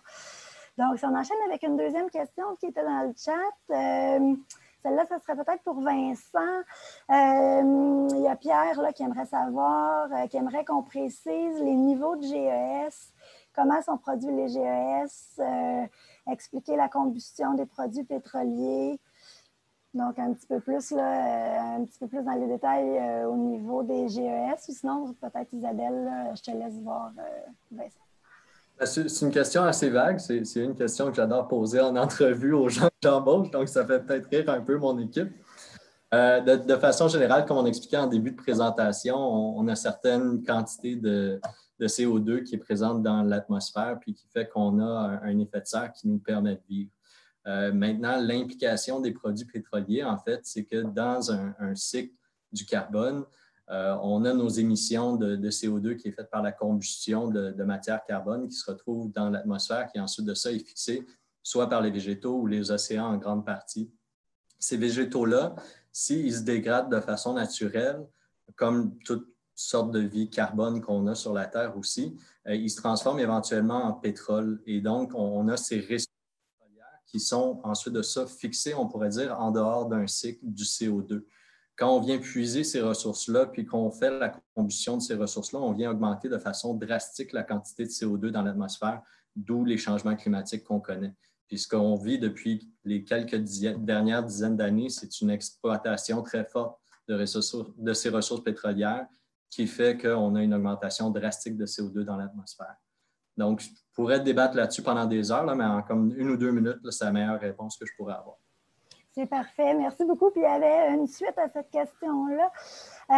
Est-ce qu'il y a des objectifs annuels en réduction des GES en pourcentage là, à Mont-Tremblant ou ça va venir avec le guide? Oui, on n'est pas tout à fait rendu à l'étape du pourcentage. On ne veut pas lancer un chiffre de façon aléatoire qui est un peu un chèque en blanc, puis on ne sait pas si on va être capable de l'atteindre. C'est certain qu'on va vouloir se pencher sur les objectifs qui sont proposés par différents paliers gouvernementaux. Par contre, ces paliers gouvernementaux-là ont une influence sur certains secteurs de l'industrie qui ne sont pas les mêmes que sur lesquels on a une influence, nous, au niveau municipal. Donc, on va vouloir voir tout d'abord de notre inventaire ce sur quoi on a vraiment une incidence directe au niveau municipal, puis qu'est-ce qu'on peut proposer de façon réaliste pour diminuer ces émissions de gaz à effet de serre, quels sont les coûts liés à ça, puis ensuite de ça, se doter d'un objectif qui va demeurer ambitieux, mais on ne veut pas arriver avec un objectif qui est complètement irréaliste non plus, juste pour bien paraître. Super, merci beaucoup. D'un côté, peut-être un peu plus, il y a quelqu'un qui se demande si vous allez évaluer les GES, des actions d'adaptation au changement climatique que vous allez mettre en place. Je peux répondre à cette question-là. En fait, oui, c'est sûr que ça va être pris en considération. Dans le fond, nous, une des orientations principales de notre plan d'adaptation, c'est de justement s'adapter en limitant l'impact sur l'environnement. Donc, c'est sûr qu'on va essayer d'être, si on veut, de concert avec nos valeurs. Donc, on ne veut pas s'adapter au changement climatique en créant d'autres problèmes. Donc, c'est évident qu'on va faire cette analyse-là pour le choix des mesures, là. Ensuite de ça, il y a quelqu'un qui nous demande si c'était en lien avec les mesures déjà en place de la ville que Vincent a présentées. Il y a quelqu'un qui demande s'il y a eu un bilan ou un audit environnemental qui a été réalisé pour soutenir ces initiatives-là. Je peux peut-être répondre à cette question. En fait, il y a le plan directeur en environnement qui est un peu notre politique environnementale qui a été adoptée en 2003 à la ville de Mont-Tremblant. Puis la ville met en œuvre plusieurs actions de directeur en environnement depuis ces années-là, ce qui fait qu'elle est quand même en chef de file des actions environnementales à l'échelle du pays. Et c'est de là que viennent plusieurs de ces actions-là. Donc, à l'étape numéro 1, il y avait, dans le cadre du plan directeur en environnement, un audit environnemental qui a été fait. Aussi, à mon arrivée à la ville, il y a 3 ans, dans la démarche de préparation d'un plan d'action en environnement qui serait renouvelé, on a réalisé une vérification environnementale interne pour voir justement quelles étaient les plus grandes menaces qui pesaient sur l'administration municipale et quels étaient les aspects environnementaux qui devaient nous préoccuper davantage. Parfait, merci beaucoup. On a fait là, le tour des questions qui avaient été posées préalablement. On a eu une demande à date de micro. Donc, Chantal Sicotte, je te donne la parole. Tu peux activer ton micro. Et ouais, il faut activer votre micro. Oui. Ouais. Oui, bonjour. Je voulais juste la demander, c'est plus vite de la dire que de l'écrire. Alors, ce que je me demandais, c'était que avec l'augmentation des pluies et des cycles de gel et de dégel, et puis en même temps, avec une augmentation de la construction puis des surfaces pavées dans le territoire de la ville de Mont-Tremblant, est-ce qu'il y a des mesures que la ville compte prendre pour justement éviter les problèmes d'égouttement de pluie et d'éboulis, parce qu'il y a des terrains qui sont très abrupts, et puis en même temps, c'est la santé de nos lacs, de nos rivières qui sont en jeu dans ce système-là. Je suis super contente qu'on fasse la séparation des égouts des eaux pluviales quand on peut, quand on construit. Mais oui, c'est ça. Est-ce que la ville compte inclure des facteurs tels que justement les fortes pluies dans son développement de bâtiments et de surfaces qui sont imperméables? Oui, je peux répondre à cette question-là. Donc, justement, pour la gestion des eaux de pluie, comme vous avez pu le voir dans la présentation d'Isabelle avec, dans le fond, notre tableau des risques prioritaires, bien, justement, les fortes pluies, c'en était un de nos risques prioritaires. Puis aussi, comme on a pu voir avec la partie de Vincent Causse, en ce moment, la ville, quand elle aménage des nouvelles infrastructures, elle met en place des ouvrages de gestion de pluie, donc dirige l'eau vers des milieux naturels avant d'aller vers les réseaux pluviales. Puis c'est évident que c'est dans une de nos priorités aussi de mettre davantage de mesures de l'avant. On a déjà une réglementation municipale qui demande à ce que les stationnements, justement, aient ce type d'ouvrage-là. Donc, pour répondre à votre question, oui, il y a des mesures qui sont déjà prises et il y a des mesures qui vont être prises et prévues dans notre plan d'adaptation. Merci beaucoup, Charles-Étienne. Ensuite de ça, il y a quelqu'un qui nous demande si vous avez des statistiques qui démontrent quels sont les plus grands services dans la ville de Mont-Tremblant qui contribuent au GES. Donc, peut-être Vincent, je ne sais pas si tu aurais des éléments. Oui, ben, en attendant que Charles-Étienne réactive peut-être sa caméra, il pourra compléter ma question. Au point de vue des services à proprement dit, on n'a pas vraiment ciblé des services, mais on a plus ciblé des utilisations. Ce qui ressort sur le grand territoire de la ville de Mont-Tremblant, si on inclut l'unité corporative, donc la ville autant que la collectivité, c'est pas mal le même portrait qu'on a à l'échelle du Québec. La grande majorité des émissions de gaz à effet de serre vient du secteur du transport. Ensuite de ça, on a le secteur de gestion des matières résiduelles, collecte. Et finalement, on aurait les bâtiments puis les différents usages ou activités municipales. À l'intérieur de ça, on a refait un découpage. Et là, je pourrais peut-être passer la parole à Charles-Étienne plus ces points de tarte-là. Oui, bien, en effet, vraiment, le principal générateur de gaz à effet de serre sur le territoire de la ville, c'est vraiment le transport. Puis sinon, mais ça c'est dur à quantifier selon les usages. Donc, on ne peut pas dire si c'est plus le secteur commercial, institutionnel ou résidentiel qui fait ça. C'est vraiment selon le type de véhicule. Puis ça, bien, ça va de soi. Dans le fond, plus les véhicules sont énergivores, plus sont gros les VUS, donc les camions, tout ça. C'est ça qui va émettre le plus de gaz à effet de serre. Après ça, en deuxième position, on a l'énergie des bâtiments. Donc, on a beaucoup de bâtiments qui sont alimentés à l'électricité, qui est au Québec, on le sait, c'est une énergie qui est renouvelable et qui est très propre. Mais on a aussi beaucoup de gaz naturel qui est utilisé, surtout au niveau commercial. Donc, si on a des statistiques pour ce genre de GS-là, la réponse est oui. Là. Dans le fond, on a le gaz naturel, on a le mazout, on a aussi le bois de chauffage qu'on est capable d'un peu faire des spéculations, si on veut. Là. C'est comme des estimations, pardon. Puis c'est ça, en ce moment, ça serait vraiment le secteur commercial avec le gaz naturel qui serait le plus émetteur de GS en deuxième lieu après le transport. Merci beaucoup pour cette réponse détaillée. On avait aussi, ça a été abordé un petit peu, mais on demande ici si notre plan pourrait avoir des incidences sur nos règlements d'urbanisme. Donc, ça a été abordé peut-être un peu, mais il y a peut-être des précisions à donner encore. Ou... Oui, oui, je te laisse, Vincent. Parfait. Tu pourras compléter si ce n'est pas complet. C'est certain que ça va avoir beaucoup d'influence sur nos règlements d'urbanisme, sur le développement de notre territoire et l'usage qu'on fait de notre territoire. Donc, si on veut résumer de façon simple, je pense que ça va avoir le plus d'impact sur les travaux publics qui sont les gestionnaires du domaine public, mais l'urbanisme aussi qui est gestionnaire du domaine privé, il va avoir énormément d'impact là-dessus. Puis ça va vraiment à tous les niveaux du plan d'urbanisme, tant la gestion des toitures, si on veut avoir des toits plats dirigés vers des toitures blanches, que de la façon de faire la gestion des eaux de pluie, le matériel qui est permis ou le type d'exigence qu'on a sur la construction de routes privées. Donc, ça va vraiment avoir une incidence très profonde sur la réglementation d'urbanisme qui doit dire, enfin, j'en ai mots, désolé. J'aimerais notamment dire que notre réglementation d'urbanisme est quand même comparée à plusieurs autres villes au Québec, mais on est en train de travailler pour améliorer, bien sûr, le règlement d'urbanisme pour toutes les préoccupations environnementales et celles de l'adaptation au changement climatique. Parfait, merci. On a eu tantôt, là, vous avez parlé des sources principales de GES, vous avez nommé le transport. Donc, il y a quelqu'un qui demande si la Ville a un plan pour transformer sa flotte de véhicules vers des véhicules électriques, dont les autobus.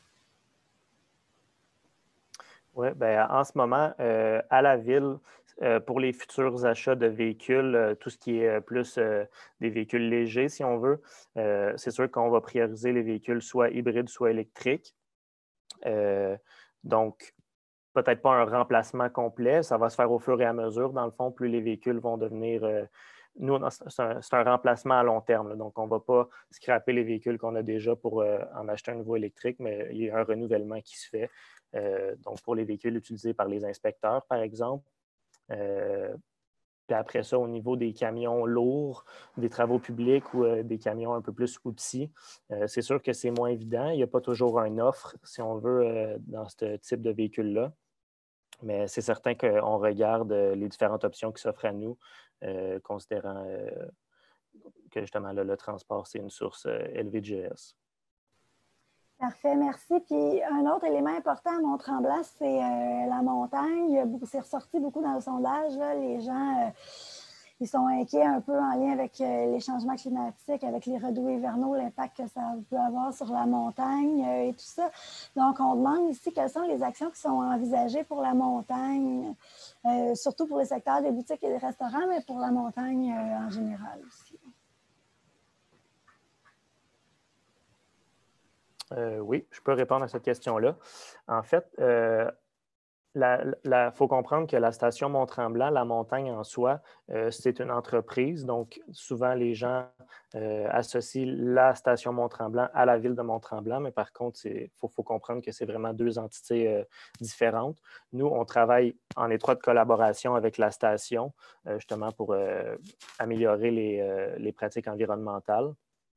Mais donc, voilà, nous, on se concentre sur ce que les actions que la ville peut faire.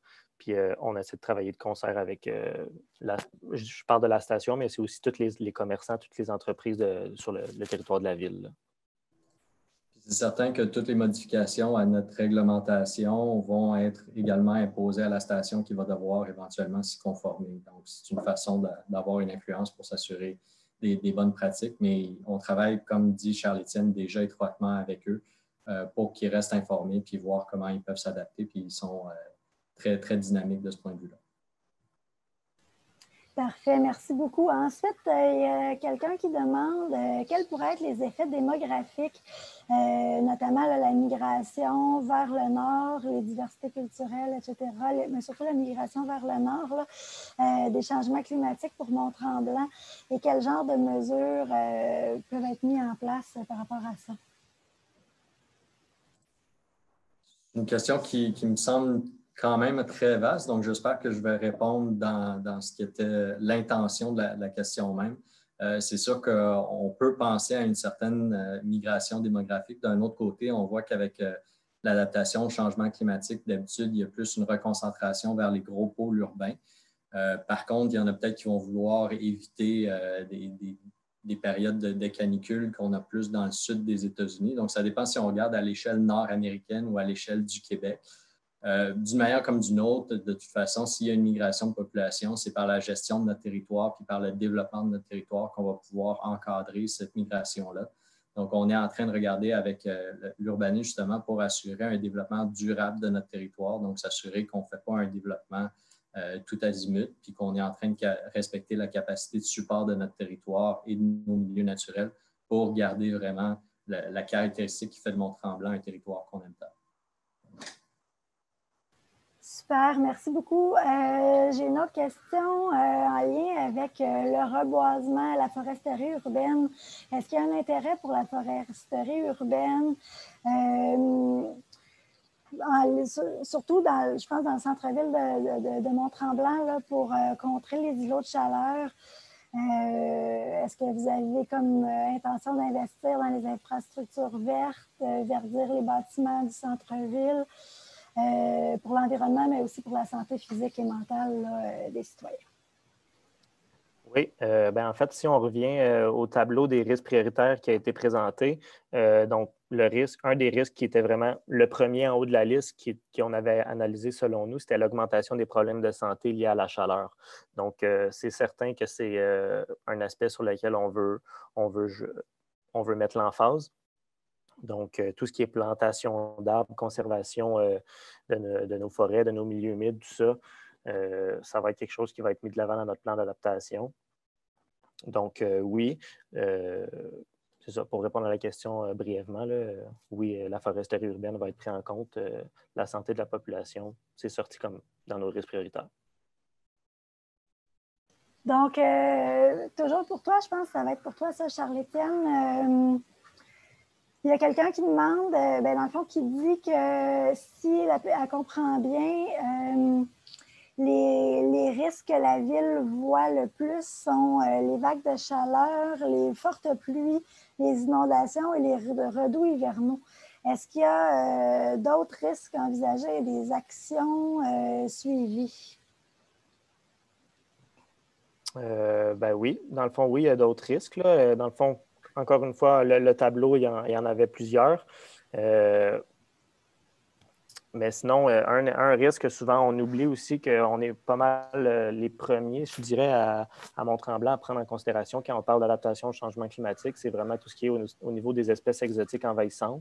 Donc, avec les changements climatiques, l'augmentation des températures, tout ça, il risque d'avoir de plus en plus d'espèces qui n'étaient pas là auparavant, que ce soit animal ou végétal. Donc, on peut penser, par exemple, à la tique. On peut penser à la grille du frêne. Mais de l'autre côté, on peut aussi parler du Myriaphile aipi, par exemple, ou l'herbe à poux, qui n'est pas une espèce exotique, mais qui est envahissante et qui est nuisible pour la santé. Donc, ça, c'est quelque chose qu'on a pris en considération aussi dans nos analyses. Puis justement, ça aussi, c'est d'autres risques sur lesquels on se penche pour trouver des mesures d'adaptation. Parfait, merci. Comme on vient juste de parler de foresterie urbaine, il y a quelqu'un qui demande à quel point la croissance de la foresterie peut avoir un impact pour diminuer les GES. Donc, je ne sais pas, là, peut-être Vincent? Oui, je pourrais répondre un peu là-dessus. La foresterie, en fait, et la croissance d'arbres, c'est vu comme un puits de carbone qui capte des émissions de GES. Dans les normes d'inventaire qu'on utilise pour l'instant, c'est surtout de quantifier la production de GES et voir comment réduire ça par la mise en œuvre d'actions. C'est difficile de vraiment calculer la captation de GES et voir comment les puits viennent compenser les émissions de gaz à effet de serre parce qu'il y a beaucoup de débats, notamment un débat qui dure depuis, je dirais, presque plus qu'une vingtaine d'années. C'est est-ce qu'on est mieux de garder une forêt mature en place pour capter des GES ou la couper et puis venir planter une jeune forêt qui va capter davantage de GES durant sa croissance. C'est un très long débat. Il y a des points positifs pour les deux côtés. Donc, je pense que c'est ça qui fait que c'est un dossier qui est quand même assez difficile à gérer pour vraiment le rentrer dans un bilan carbone en tant que tel. Donc, pour l'instant, c'est vraiment d'identifier c'est quoi nos émissions de gaz à effet de serre, comment réduire ceux-ci, puis dans un deuxième lieu, mettre de l'avant des actions qui vont venir capter ça, mais qui sont difficilement quantifiables.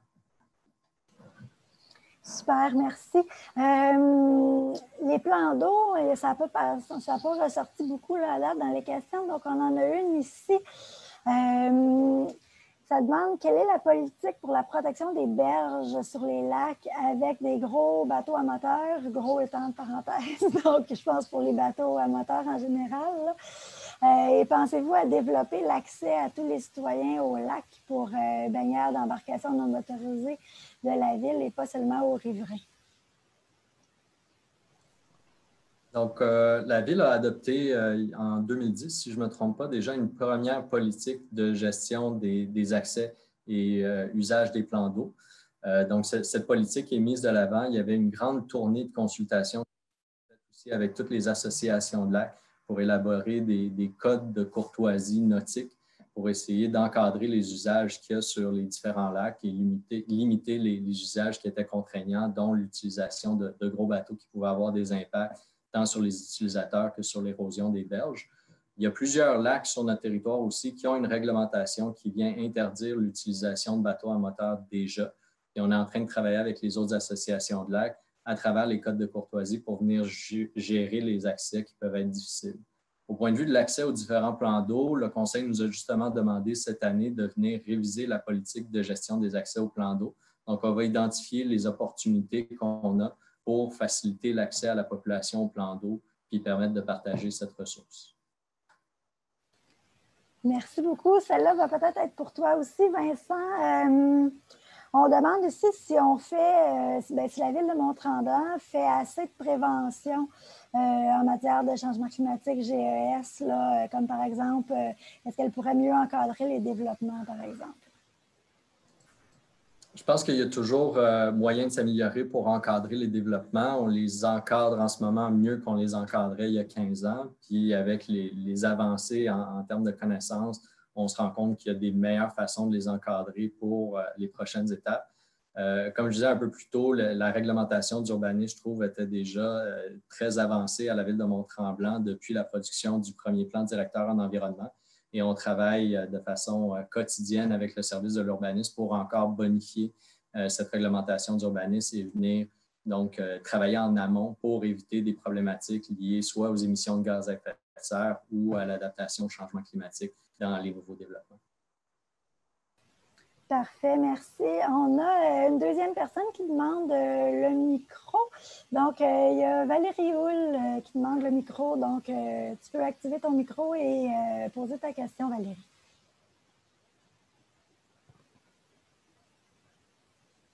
Est-ce que tu nous entends, Valérie?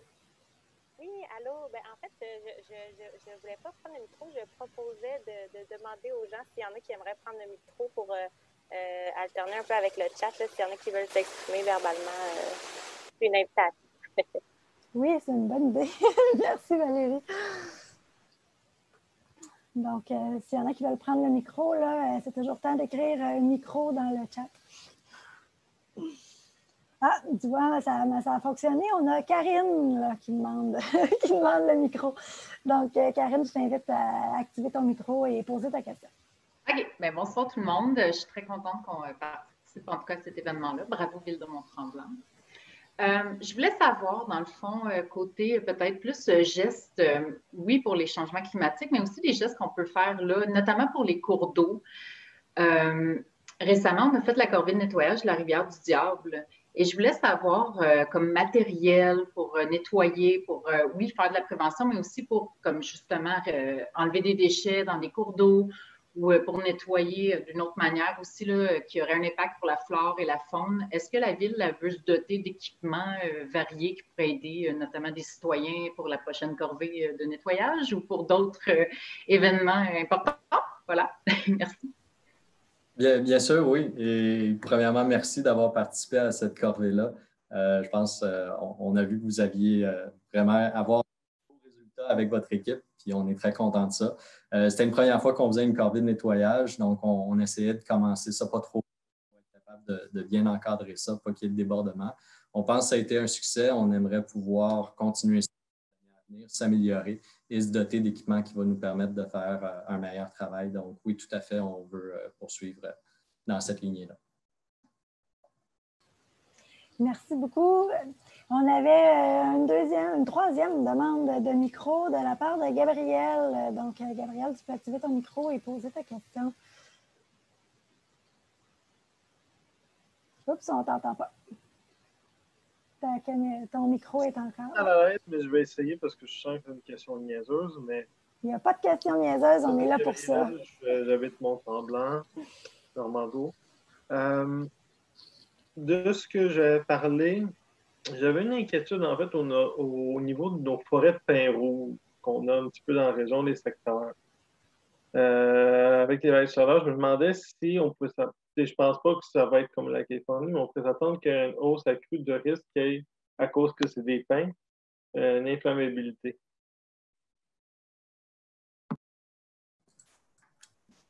Donc, la question, c'est sur le risque qu'on ait des feux de forêt dans les forêts de pins. C'est bien ça que je comprends? Oui.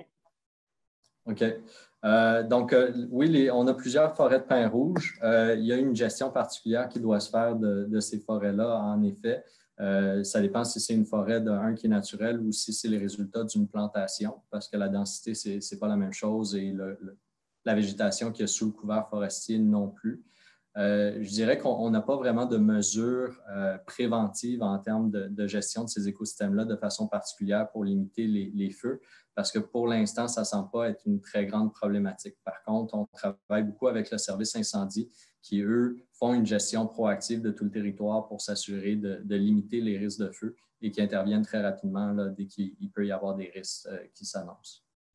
Mais pour répondre à la question d'une façon un peu plus large, là, on n'est pas dans un écosystème géré par le feu comme on peut voir en Californie ou en Floride, où est-ce qu'il faut qu'il y ait des feux réguliers dans certains écosystèmes pour qu'ils perdurent. Donc, c'est vraiment des écosystèmes très, très inflammables qui sont souvent différentes espèces de pins. Ce n'est pas la même chose avec le pin rouge qu'on a au Québec. Parce que nous, on est principalement une forêt mixte, donc on n'est pas dans le Grand Nord.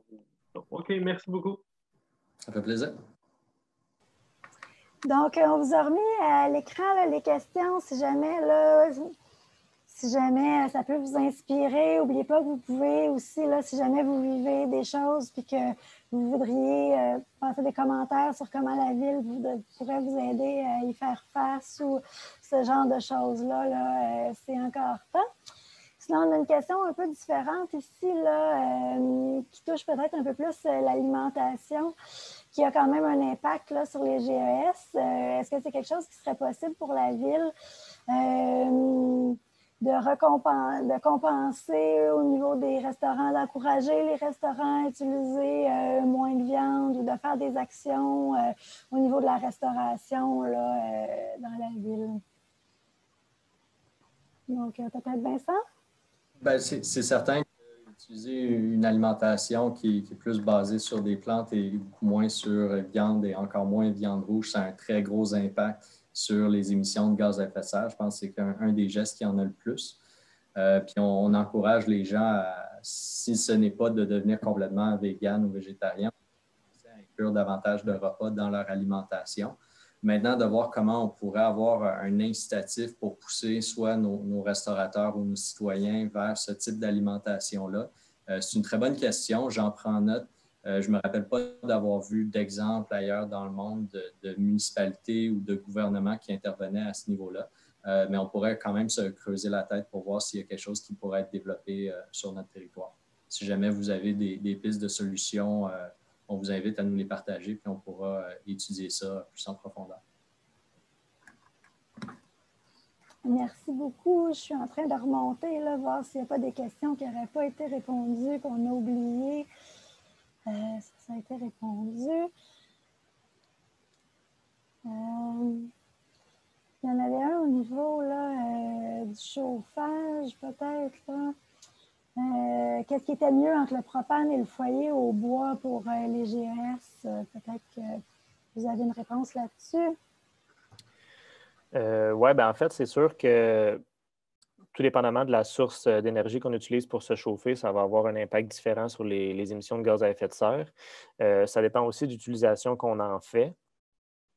Donc, si j'avais à comparer le propane et le bois de chauffage, c'est sûr que je dirais probablement en termes de GES, ce qui est le moins néfaste pour l'environnement, ça serait le bois de chauffage. Par contre, le bois de chauffage a aussi d'autres considérations à prendre en compte, donc tout ce qui est au niveau des particules fines lors de la combustion et tout ça.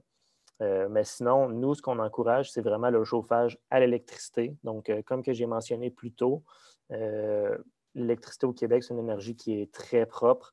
Donc, c'est vraiment sur quoi il faudrait miser si on veut vraiment jouer sur la réduction des gaz à effet de serre.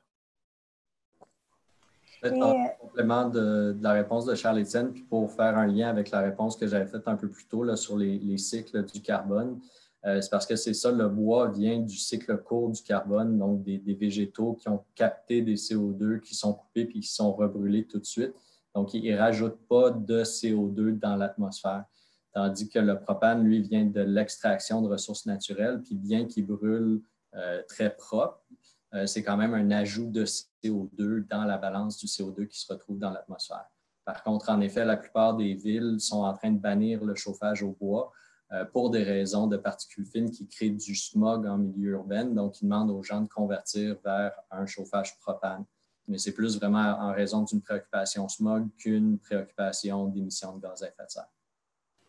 Super, merci. Puis tant qu'à être dans le chauffage résidentiel, là, on a justement une dame qui veut savoir comment ça construire sa maison pour réduire les GES. Oui, bon, ben, dans le fond, un peu comme qu'on vient de mentionner, c'est vraiment de favoriser l'électricité en termes de chauffage. Puis après ça, ben, ce qu'il va falloir faire, c'est de mettre des mesures dans la construction de la maison pour favoriser l'efficacité énergétique. Donc, ça peut être des mesures de climatisation passive, par exemple. Donc, jouer avec les ombrages, l'orientation des fenêtres en fonction du soleil, tout ça. Sinon, il y a aussi les matériaux isolants. Plus notre maison va être isolée, moins elle va consommer d'énergie, plus elle va être facile à chauffer. Donc, ça serait vraiment ça qu'il y aurait à faire. Merci beaucoup. On a un commentaire aussi au niveau de la sensibilisation. Je pense que c'est un bon point qui mérite d'être mentionné. Elle dit qu'il y a 10 000 habitants à Mont-Tremblant. Donc, comment les sensibiliser là, pour avoir un réel impact sur les habitudes? Est-ce que ça serait avec des engagements peut-être? Je pense que la dame souligne là, qu'il y a 300 personnes qui ont répondu au sondage. On est une vingtaine ce soir, alors qu'on est 10 000 dans la ville. Donc, peut-être que la sensibilisation pourrait être une option là, dans le combat. Tout à fait. Le plus on en parle, le mieux c'est. Puis le plus on fait des événements de ce type-là, le plus on apprend de ces événements, puis on voit c'est quoi qui marche moins bien. Puis on essaie de s'améliorer pour sensibiliser davantage nos citoyens, puis les engager dans une adaptation, une amélioration de leur façon de vivre pour qu'il y ait moins d'impact sur l'environnement de façon générale. Super, merci. Il y a quelqu'un qui demande ici là, si la protection du réseau de sentiers fait partie des préoccupations de la ville avec les changements climatiques, les fortes pluies, le design des sentiers et tout ça. Est-ce que ça fait partie de vos préoccupations? Oui, en effet. Donc, dans le fond, pour tout ce qui est sentiers récréatifs de la ville, c'est vraiment le service du culture et loisirs qui est responsable de l'aménagement et des sentiers. Puis, dans le fond, eux, ils ont suivi une formation sur comment aménager des sentiers qui sont résilients, dans le fond, aux fortes pluies. Donc, aussi, comme qu'on a pu voir aussi récemment dans une capsule du service du culture et loisirs, on a aménagé une nouvelle piste de vélo de montagne qui s'est faite entièrement sans machinerie, donc justement dans le respect de l'environnement. Donc, ça, c'est des bonnes pratiques. Puis aussi, dans le fond, oui, dans notre plan d'adaptation, c'est pris en considération. Encore une fois, c'est dans nos risques prioritaires. Donc, on va travailler justement à trouver encore, même si on travaille déjà beaucoup là-dessus, on va travailler à essayer de trouver encore une fois, des meilleures façons de faire, sensibiliser la population à peut-être les utiliser au bon moment, de la bonne façon aussi. Donc, voilà. Merci beaucoup. Il nous reste encore une question ici. Peut-être une précision. Là, il y a quelqu'un qui se demande c'est quoi le rôle de la ville dans le processus d'éducation de la population par rapport à tous les sujets qui ont été traités ce soir. Là. Donc, est-ce que vous pensez que vous avez un rôle à jouer là-dedans ou ce serait quoi, comment?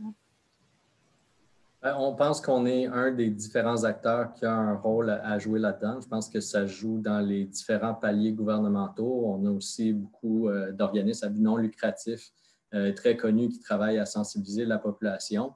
L'intérêt de la ville d'aller dans une certaine démarche, c'est qu'on ait un gouvernement de proximité. Donc, dans les paliers gouvernementaux, on est sûrement le palier de gouvernement qui a un contact direct avec sa population, puis peut-être l'opportunité de sensibiliser ses citoyens.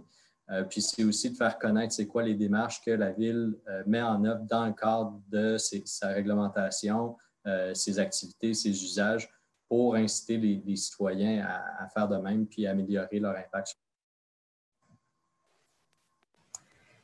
Juste un petit ajout là, par rapport à toutes les questions éducation, sensibilisation. En fait, il y a mon poste aussi là, qui a été créé par la ville, qui est tout nouveau. Moi, je suis agente de sensibilisation en environnement. Donc, ça fait seulement 6 mois que je suis en poste. Donc, ce poste-là n'existait pas avant. Donc, c'est vraiment une préoccupation. Là, on voit qu'il y a vraiment un besoin au niveau de la sensibilisation. On est vraiment conscient de ça. C'est pourquoi ils ont créé mon poste. Puis, je vais être là pour ça. Je travaille fort. J'essaie de réfléchir à des idées. Puis, j'invite les citoyens aussi, vous avez souvent des super bonnes idées. Donc, n'hésitez pas à nous écrire là, si vous avez des idées de sensibilisation parce qu'en groupe comme ça, ça travaille bien plus que des fois, quand je suis toute seule, j'aime bien avoir des suggestions. Ici, c'est un commentaire, là, plus qu'une question. Il y a quelqu'un qui mentionne que quand il y a question des lacs, ça serait intéressant aussi de consulter la population en général plutôt que seulement les associations de lacs pour que les gens peut-être qui n'ont pas accès à l'eau puissent aussi donner leur avis. Je ne sais pas si vous voulez commenter le commentaire. Oui, on est tout à fait d'accord. Ça doit être une démarche qui se veut inclusive puis aller chercher les différents usages et personnes touchées, impliquées là-dedans. Donc, c'est certain. Super. Et question ici intéressante. Là, il y a quelqu'un qui demande si... toutes les questions sont intéressantes. Là, c'est pas...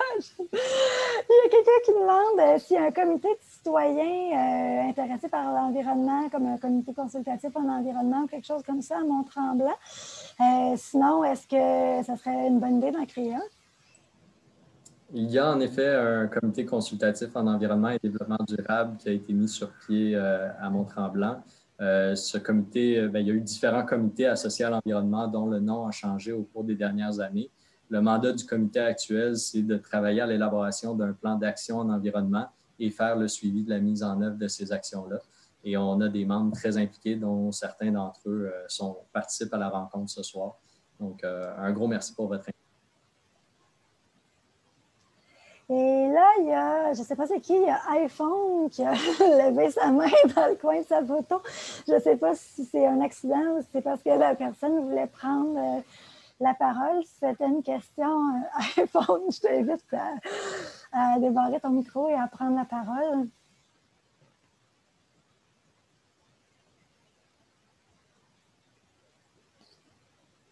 C'était peut-être accidentel à ce moment-là.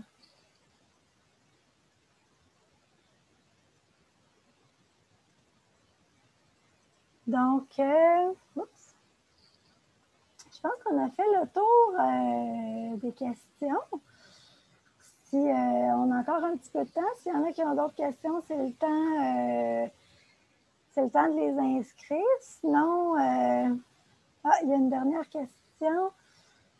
Oui, il y a quelqu'un qui demande est-ce que la Ville sera plus stricte envers les gros promoteurs immobiliers concernant les normes environnementales et limiter les gros projets?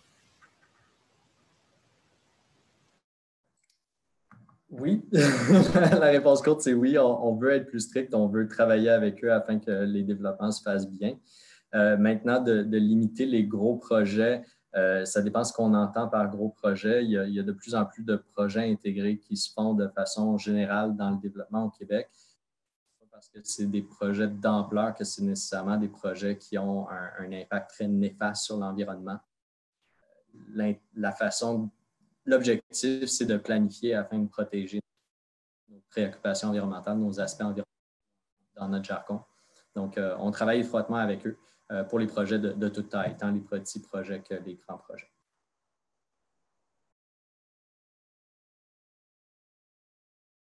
On a une question qui vient d'apparaître ici. Là, Charles-Étienne, tu avais parlé un peu là, des prochaines étapes.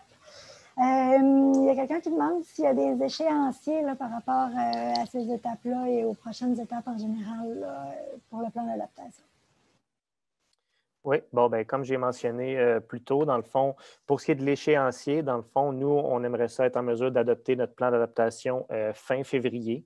Donc, grosso modo, ça serait ça l'échéancier. Ça serait pour l'adoption du plan. Donc, après ça, il y aurait la mise en œuvre des mesures qui peuvent s'étaler sur plusieurs années. Puis si aussi on parle de changement climatique, comme Isabelle l'a dit durant la présentation, c'est des choses qui sont sur des échelles de décennies. Donc, c'est sûr que ça va être en continu. Là. En ce moment, on est en train de se mettre une base d'adaptation au changement climatique. On a aussi des mesures de réduction de gaz à effet de serre qui vont être incluses là-dedans. Puis dans le fond, c'est ça. Les prochaines étapes pour le plan d'adaptation, c'est vraiment en fonction des commentaires des citoyens, des expertises des différents services.